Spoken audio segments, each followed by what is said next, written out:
Welcome to episode 212 of the XS Noize Podcast, where we focus on in-depth interviews with musicians, artists, and people involved in the music industry. I'm your host, Mark Millar. Thanks for listening. In this episode, I chat with ex-Kaiser Chiefs drummer and songwriter Nick Hodgson about the debut album from his new band, Everyone Says Hi. If you missed the previous episode, I spoke to James and Jack Yates from Pastel to discuss their album, Souls in Motion. So check it out, and if you like the podcast and would like to support it, help us out by subscribing for free on your favourite listening platform, give us a rating, and leave a comment. Everyone Says Hi have released their self-titled debut album, marking a new chapter for ex-Kaiser Chiefs songwriter and drummer Nick Hodgson. This time, the multi-platinum musician steps into the spotlight as lead singer, guitarist, and frontman of his latest project. In this episode, Nick talks about the origins of the band, his approach to songwriting, his time with Kaiser Chiefs, and much more. So sit back, relax, and enjoy the XS Noize Podcast with Nick Hodgson.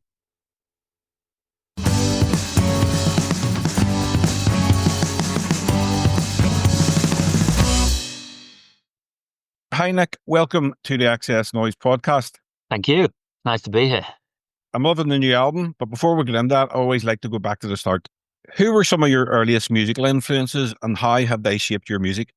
Well, I think you'd have to go back to, I think it's Car Journeys in the 80s and stuff that was on the radio. The radio was always on, but then in the car, that's where I think a lot of the influences came along. I think I'm just thinking now really hard what was on.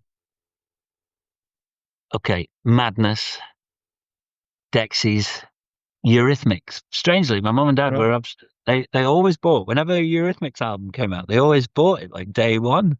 But who else? Loads. Honestly, a big long list. Michael Jackson, Dire Straits, Robert Palmer, Chris Rea. These are all just like the dad tapes that were in the car. But what else? The Police. It was all quite contemporary as well. Like, so what was happening at the time? My mum and dad weren't buying. I wasn't buying anything at this point. I think the first band I really got into was Bros.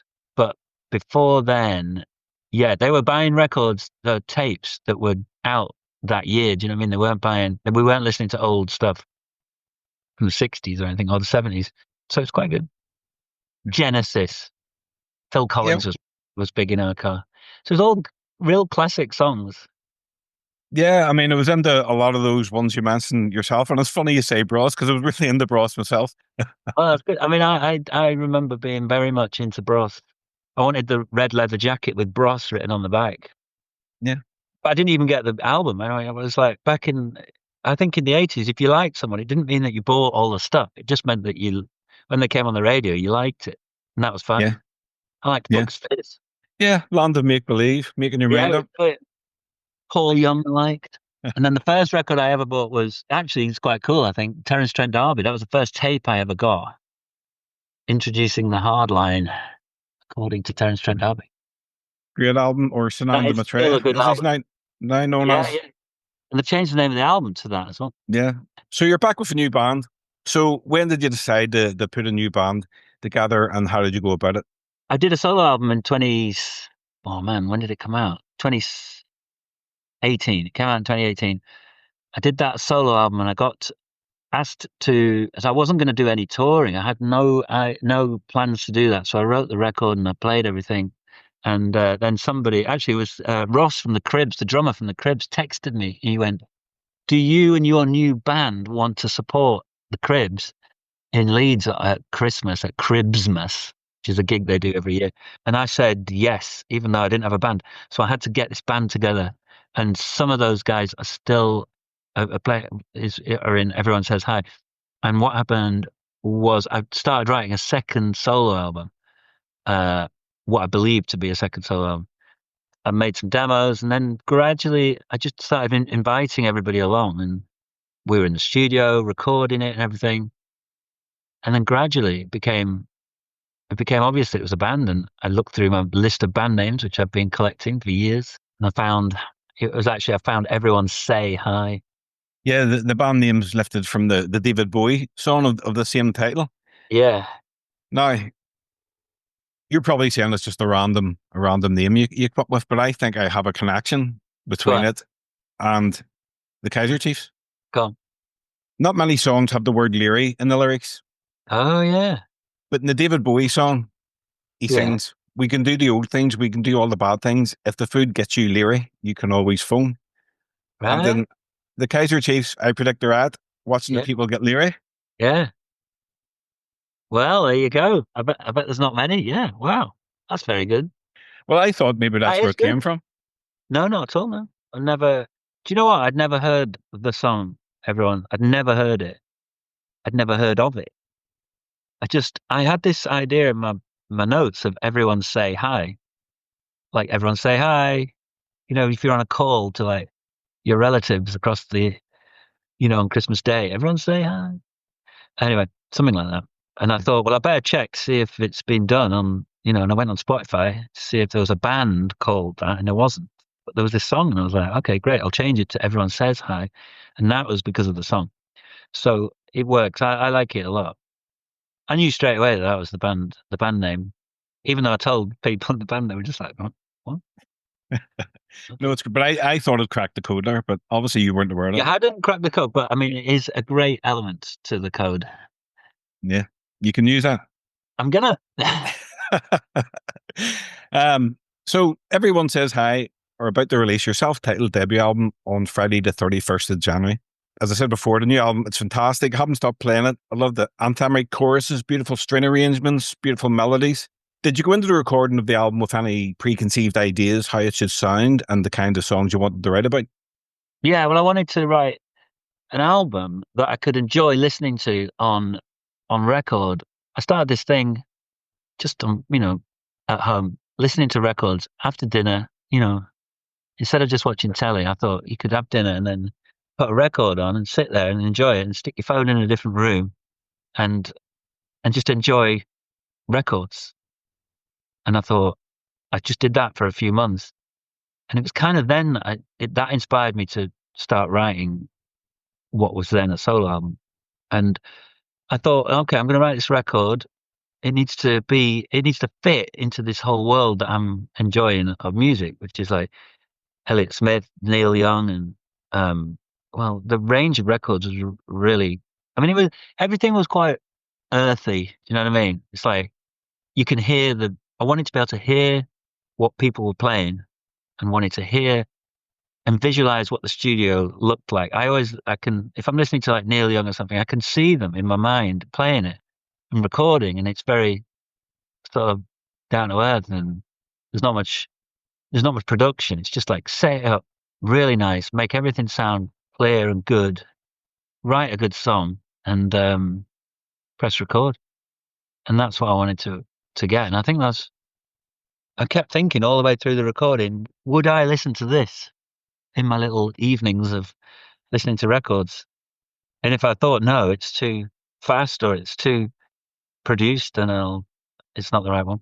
Well, you certainly achieved that because, it is crystal clear. The production's fantastic on it, which you did, and you can't hear all the instruments. And it's interesting you say, you designed it for listen to in the evenings. But for me, it's an early morning record. When I get up, I'm having a coffee, I'm checking through my emails, it's been on the turntable. Is it? No, yeah. It's great. Thanks. Job done. I think if people are just enjoying it, however they want to listen to it, is great. Amazing. What usually comes first for you, the melody or the lyrics, and how do they shape each other? Well, what normally happens is I'll just play an instrument and sing. If I'm feeling, it usually ties in with whether I'm feeling good or feeling bad. If I'm feeling middle of the road, I won't get anything. But if I'm feeling good or if I'm feeling bad, I'll start writing, see what happens. And so a good song will come out all at the same time. Not all like verse lyrics and stuff, but something like say Lucky Stars. I remember it was just, I had Lucky Charms instead of Lucky Stars, but I knew Charms was wrong. But I had that, it all came out in the same, so play for like 10 minutes, strumming along, singing, I don't need lucky charms. I just need your loving arms. And so you just go, all right, okay, that's good. And when you get a little bit like that, you sort of think, okay, that's a day's work right there. That'll do. And Noel Gallagher describes the same thing as going fishing. And so I do completely know what he means. It's like you go fishing for songs and sometimes you'll get something and sometimes you won't. But if you don't go out, if you don't try, then nothing will happen. So you've always got to, I think songwriters, people sometimes say that a song took like, oh, it only took 3 minutes to write, but it actually took 30 years. You know what I mean? Yeah. Do you believe the songs are already written and you're just pulling them from the sky? I mean, there is that as well. I don't believe they're already written, but I do think they come from, you've got to open your mind.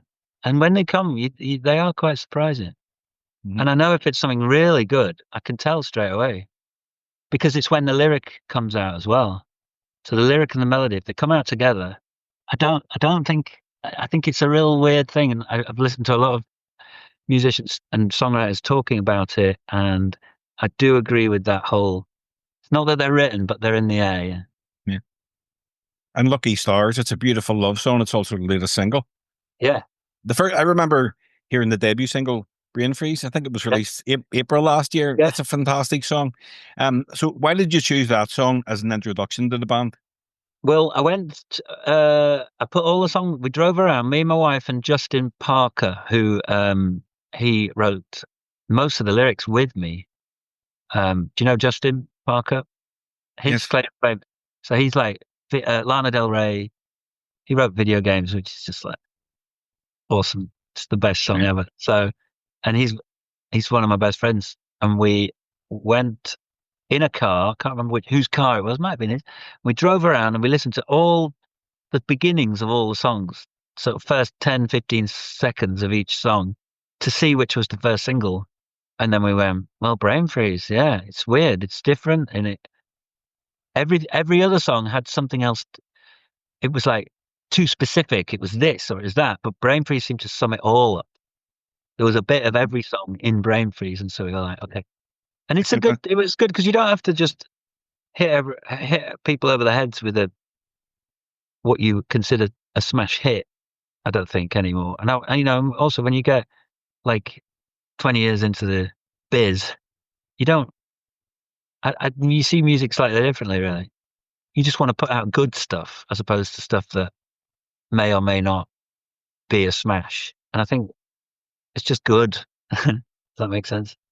Yeah, I mean, there's been a few singles out already, as we mentioned. Lucky Star, there's only one on the same side. In fact, on the same side, was that originally for Liam Gallagher? Yeah, yeah. So why did he not use it? Oh, well, I remember it coming back saying that he didn't want songs written by a Kaiser Chief. And I thought, fine, your loss. Yeah, because it's a great song, and knowing that you can sort of listen to the lyrics and you can understand that it was written for him, but Yeah. you could picture him singing it. Thanks. I'd love to hear him do it one day. It'll probably be a while now. Yeah. I think the only one's my favorite track on the album. What can you tell me about that? I think that was the first one that, like I said about when a song comes out all in one, that was the one that just popped out in my head, and I thought, oh, that's good. Let's call this a solo album. It was, I love it when you call. It's such a weird melody. I've never done anything like that before because it just keeps going in weird. It's just a bit odd. It's different, and I just thought, okay. Yeah, there's loads of great melodies on the album. I mean, I do like a melody. I've always been melody focused, and I think it's because sometimes, when people say, "Oh, they can sing the phone book." Yeah, it's like Adele. She can sing the phone book, and you'd probably be engaged. Well, actually, that isn't a pun, but I wasn't meant to be a pun, but it is a good pun. It would engage you. It would be good, but I don't have that kind of voice, you see. So I have to sing a strong melody to make people like the song. So do you think a good melody is more important than a good lyric? Oh, yeah, I mean, yeah, I think it is. But I think the magic is Oh, do you know what though? I think about some of the songs I've written that people have been the most popular, and the melody hasn't been like if you think about "Oh My God" by Kaiser Chiefs, the chorus doesn't have there's no da da da da da da da da da da da da da da da da da da. I mean, what's Yeah. that? It's not melody. It's like rhythmic, but it's the lyric that makes people like that. Yeah. Oh my God, I can't believe it. I've never been this far. It's like the chant. It's everything about. I don't think you can separate, basically. But when that song came out, it did sound very unusual. It sort of popped out Yeah. at the radio. Sometimes I listen to it and I do think that is a weird sounding song. But that's what I like. I like songs. I like it when I've always thought that if you want to be sort of successful in music, don't copy what's already, well, don't copy what's currently successful. Copy something that's been successful, but no one's listened to for 20 years. Add your own spin on it. And it's often the big songs, I think, are weird, especially in alternative music. Even something like Pumped Up Kicks, it's weird, isn't it? The vocals Yeah. really distorted. The lyric is weird, but it all comes together really well. And I think about this a lot. I think about songs and hits and I've come to the conclusion that there's no point thinking about it. Well, again, the album is very melodic, but there's, you get a 60s sort of vibe from some of the songs as well. And, so you have went back there and it does sound very current too. The album as a whole. Oh, yeah. Well, that's good. Yeah. I mean, I stopped thinking about it. I can't hear it without following every lyric. So I try to not listen. I try to not listen just so that one day I'll be able to listen to it without concentrating on every noise, and it takes a while. I mean, I remember this happened with employment. The first time I ever listened to the first Kaiser Chiefs album after it had come out, I remember it was about 12 years later, and I really enjoyed it. But it was the first time I'd ever enjoyed it.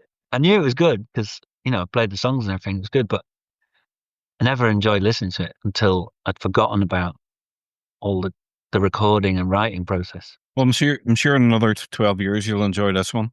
Thanks. I hope so. And what I love is Nick Sester from Jet co-wrote the final track on the album. Yeah. Did I Just Fall in Love? How did that come about? That was so I had this idea for a song. I had a demo of a song. It was very different to what it is on this record. And I'd written it about when we went for a scan to see, like a 3-month scan when my wife was pregnant. And it'd been a good scan and it was all thumbs up. And I remember thinking of the lyric there and then, I think, Did I Just Fall in Love? And then I got back and I played it on the piano and it all sort of popped out, like the verse popped out, but without incomplete lyrics. And the chorus was, well, it's just one lyric repeated a few times. And then maybe a year later, sometimes you have a song and you just make a demo and you don't really do anything with it. But if it's good, it'll keep popping its head up. So I went in to write with Nick for his solo album. And I played him that. I played him the demo of that and he loved it. So we stopped what we were doing and he went off and finished all the lyrics because he had the same sort of experience, really. And so it's nice because I'd sort of run out of lyrics. And so he put his slant on it. His is a bit more weird and the universe bit, all that. That's him. Mine's kind of specific. You don't know me at all, but I know we will be friends. And he sort of made it sort of move into the cosmos a bit. And he put a version of that song out. Was that on his first solo album?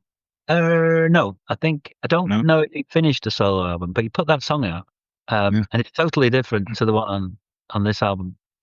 I must check that out. I actually spoke to him for his first solo album, which was fantastic. I loved Hard Times and stuff like that. Amazing. Yeah, when was that then? So was that before COVID? Well, before COVID. It was in fact, maybe about 2017, 18. Right, when COVID hit, because he was in Italy, which is where it got really bad. And so he was like the only person I knew who was affected by it at that time.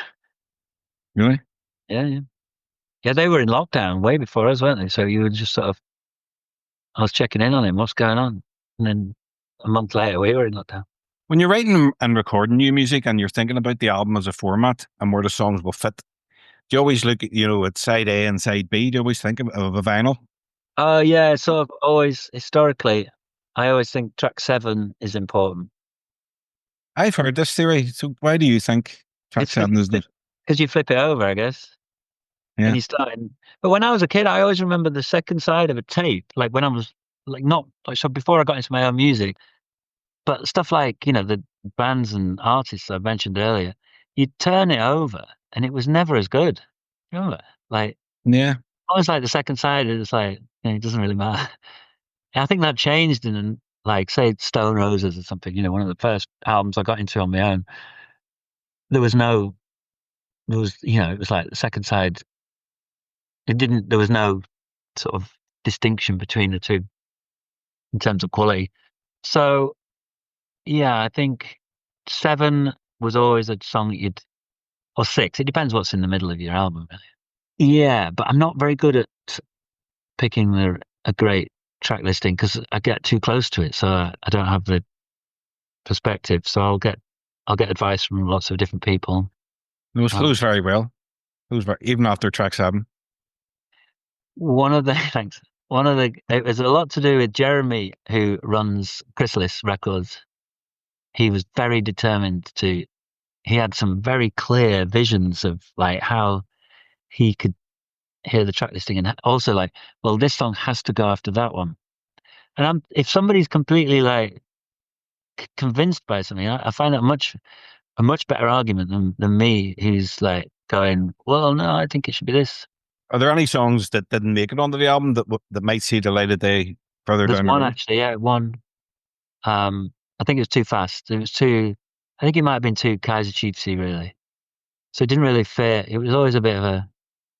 Maybe I was just trying to write something a bit more like a link with the past kind of song. So it'd probably come out, yeah, at some point. And before Christmas, you released a cover version of the Snowman classic, Yeah. "Walking in the Air," and it's a brilliant version of the song. So why did you decide to cover that song? Well, that song, yeah. But somebody had the idea. It was our manager, John. He went, it might get a bit quiet over Christmas. You should think about doing a Christmas song. No one's ever said that to me. No one's ever gone, you should do a Christmas song. Everyone's gone, don't do a Christmas song. And a cover. He didn't say write one. So I went through like hundreds of Christmas songs and finally got to that one. And I thought, oh, this sounds like an indie song. It's got no reference to Christmas in it whatsoever. It's just like from a Christmas classic film, really. And it's got snow in it. And that's it. There's no mention of, mistletoe, wine. Did you have a short list? Yeah, and then you get to some songs from the 70s that you thought would be good, and then you read the lyrics for the second verse, and you go, "Ooh, no!" There'll always be something controversial in there, and you go, "Okay, swerve." Well, everyone say hi. You'll be taking the record out on the road in the coming weeks to celebrate the album's release, supporting both Independent Venue Week and the run of independent record stores. So how much are you looking forward to getting out and performing the songs from the album? Yeah, well, it's good. It's becoming more normal for me. At first, I was so nervous about, people coming and people not coming and, doing gigs again. And then I sort of did the first gig and it was just like, it's brilliant. I love it. So gradually I'm getting more into it and I can't wait. I'm just, the in-store tour is going to be a bit different because it'll just be like stripped back. Sometimes it's just me and Tom, the guitarist. And then we're going to finish that with a full band in Liverpool. And then it's, we'll be looking at festivals and I think we're going to try and get some dates in May, like a proper tour. But it's all about building as well. You don't want to turn up and I don't know. The demand, I want more demand, and you seem to get that when the album comes out. And the bottom line is, we will be doing a lot of gigs. They just got announced it. I suppose touring nowadays is completely different from back in the day when you were in the Kaiser Chiefs, because there's probably less venues now. Well, what I do, I mean, I know that venues are closing down, but then what I know about, I can only really refer to Leeds because that is, where I grew up and everything. it seems that for every venue that's closed in Leeds, there's another one that's opened. And in Leeds, it's very, very healthy. There's lots and lots of places to play. We went to Southampton recently, and I think there was only one venue our kind of size, sort of 200 cap. There was only one, I think. And then the nearest one would be Portsmouth. So yeah, I think in other parts of the country, it's changing a lot. In terms of touring, how it's changed, I think everything's changed. Especially, I think I've said this before. I think if Kaiser Chiefs came out now with the same songs and the same look and we were the same age and everything, I don't think we wouldn't have become the band we did become. I think everything was perfectly timed back then for bands, and I think it's all about the timing. Totally, yeah. So yeah, we were surrounded by bands. There was just millions of bands, and they were all doing well. They're all having hits and in the charts. It's crazy. Yeah, you had an incredible run during your time with the Kaiser Chiefs. What moments stand out most to you from those years? Well, the first one I always think about is when we played at Ellen Road, which was that's the Leeds United ground. That was good. That was really amazing, actually, because we had like 40,000 people, and we came on the stage, and walked out in front of the football ground. It was amazing. Like, you just can't believe it. So I'd got very used to things by then. It was 2008, and I got very used to how things were in this band that we were in, because things were happening. And then I got on stage for that, and I couldn't sing for the first two songs because I was like choked up from like emotion. And it was the first time I'd really noticed that we've got this big. So that was a very special moment. Like, even like Glastonbury and stuff, you just do it, and you're just doing it, and it gets booked, and it's great when you do it, but you don't stop and think. There's never when you're in the middle of the sort of eye of the storm, you don't really stop and think. You just keep moving. But that was a very special moment, the lead song. And you've been away from the band for a long time now. Do you still sort of keep an eye on what they're doing or keep in touch? Yeah, I'm in touch with them all the time. I go to the Leeds matches, and I sit next to two of them, and I see the other. I see them, and I'm on various WhatsApp groups with them. We don't really talk about. Well, we do a bit, but I think life has changed for all of them. Really, it's not it's not intense like it used to be. So it's not like they're always at the football. back in when I was in there, we'd never have time to go to the football. So things just change, and it's good. And you've also been in demand as a songwriter. You've written songs for the likes of Dua Lipa, You Got Me at 6, Duran Duran, George Ezra, and collaborated on tracks with Mark Ronson, Kygo, and Shirley Bassey. So what collaborations have been the most rewarding or surprising for you? Oh, that's a good question. The one that sticks out is, I don't know. Yeah. I really like this song, Rat Boy. Yes. There's a great song that we did, Laid Back. I love it. It's great. So I like the ones that stand out for me, the ones that I like, the songs. Sometimes you're writing because you're always writing with somebody else's head. So you're sort of writing and hoping that the person that you're writing with likes it. And sometimes you might listen back to it and think, well, they like it, and that's good, and I've done my job, and that's all good. But I don't really like the song. The ones that I'm very fond of are the ones that I like, I think. Do you have a process for getting to know an artist's style and strengths before collaborating with them? Yeah, well, I haven't done it for a while because I've realised that I don't really like it anymore, because I just realised that what I like is being in a band. And so when I left the Kaiser Chiefs, I was very determined to do something completely different. And that was what that was. It was completely different. I'd spent 15 years writing songs for one group of people, and I was one of those people. And then you're always focusing on the album and making a piece of work. And then I wanted to go and do something completely different. So you'd go into a room with somebody who you didn't know and try and write a song. And then when that day was over, may never see them again. It's pretty weird, but it It was is. exactly what I wanted to do because it was totally different. And then recently, last few years, I've just realised that it's not at all what I like to do, because I like to do something that I really, something where you're expressing yourself and you're actually getting some value to it. But, you're getting something from it, even if no one else likes it. You still think, well, this is great, and it's exactly what I wanted to say, and it's, there's no pressure for it to be sort of a smash hit. And sometimes I'd write a song with someone who I thought was, it'd be a great song, but because it didn't tick all the boxes, the record label or the management just threw it away, and you'd be like, that's disappointing, that, because that's actually a good song. Sometimes you'd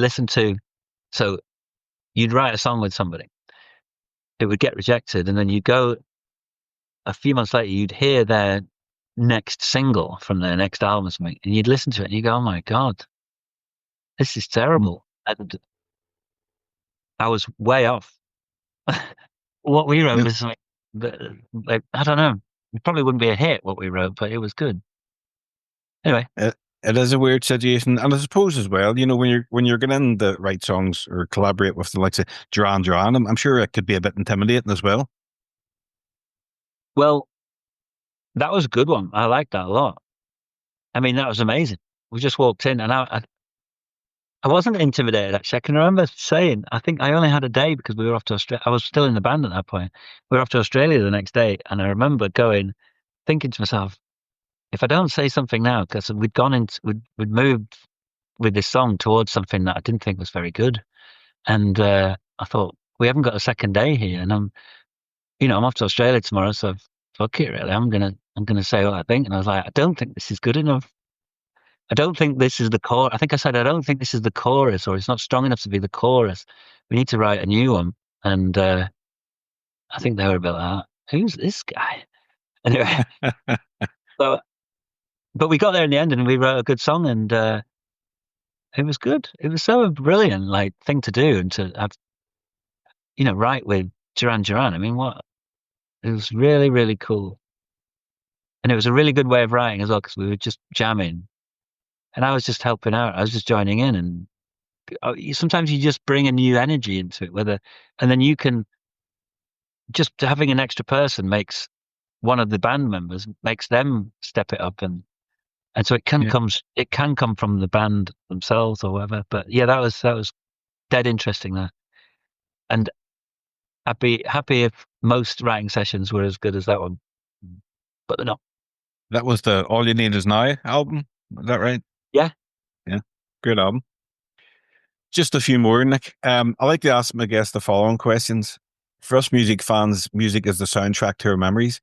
So what song or album, when you listen to it, brings back the best memories for you? Well, I totally connect music with memories, and whenever I hear a song on the radio, and I'd say I don't know if I know it, I'll always connect it with, it's usually a location, and I can go, oh, this reminds me of a roundabout, and it'll be really specific. It'll be like a roundabout in this part of Leeds or something, or I can really focus very directly on one. There's certain songs that I listen to that remind me of a turning on my bus journey from home to school, like just the corner. It's weird. I understand that completely. Yeah, good. Yeah, because I could say the same thing. That's good. Yeah, that's nice to know. So I get that. I mean, over Christmas, I was in the car, I was driving, and I put on, I think it was like Christmas. No, it was New Year's Eve, and I put it on. It's Fields of Gold by Sting, right? Because it reminded me of my dad. And I was just completely transported. I drove for about 4 minutes, and when it stopped, I was like, I can't remember the last 4 minutes. How have we got here? I just put it on, and then I was going to my brother's house, and I started playing it on the piano, Fields of Gold. And my mum was like, oh, I can't listen to this. It reminds me of Dad. So it's a happy memory, yeah. So there you go. If you could go back and relive one musical moment from your career, what would it be? Relive one. Okay.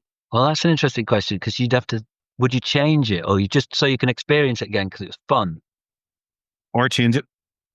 Okay, I don't know. I really don't. Musical, the whole of it.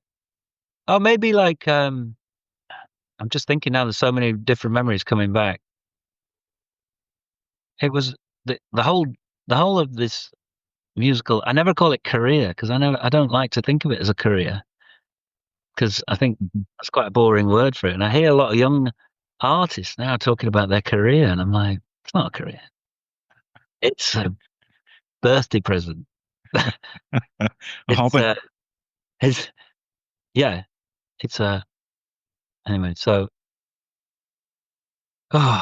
let's think. Oh man, honestly, I wouldn't go back to any of it because I wouldn't change any of it. There's nothing that bad for me to change. Maybe I wouldn't do that collaboration with Girls Aloud, but I did battle that. What song was that? I lost that battle. It was just a TV thing. It was really naff, and I prefer to have not done that. But I wouldn't die on that hill. I'll go Okay. for it. I'll probably go back to the Ellen Road gig that I mentioned because I can only remember the first bit. I can't remember the rest of it. So maybe I'll do that again. Cool. I'd like to stand there and watch it. Actually, that's what I'd like to do. Was it videoed or anything? No. Yeah, there's a DVD. You can buy it. No. Yes, that is right. Well, there you go. You can watch it. It's there Yeah, forever. maybe I will.